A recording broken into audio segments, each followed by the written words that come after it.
Button phone ব্যবহার করেন বাবা, তাই ম্যাচের আগে ভিডিও কলে দেখা হয় না। কিন্তু মায়ের কাছ থেকে সূরা শুনেই জার্সি গায়ে মাঠে নামেন মারুফা।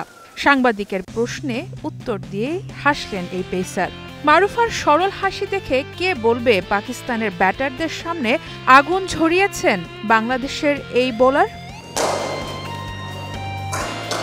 মারুফার প্রথম ওভারের পঞ্চম বলের ইনসুইং, যে বলে বোল্ড হয়ে প্যাভিলিয়নে ফিরেছেন উমাইমা সোহেল।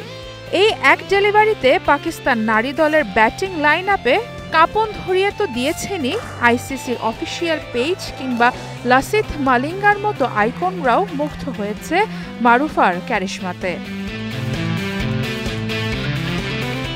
মারুফার ওই বলটাকে টুর্নামেন্টের সেরা হিসেবে বলেছেন লাসিথ মালিঙ্গা। আইসিসির পোস্ট করা ভিডিওতে মারুফাকে প্রশংসায় ভাসান ভারতের সাবেক নারী ক্রিকেটার মিতালি রাজ।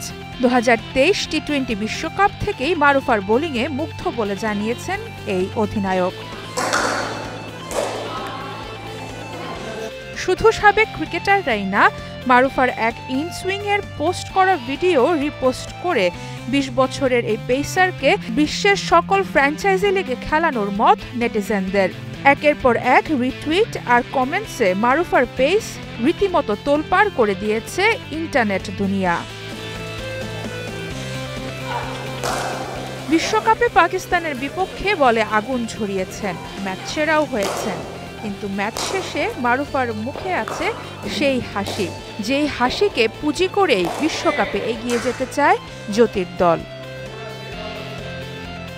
সারা মাহবুব, স্টার নিউজ।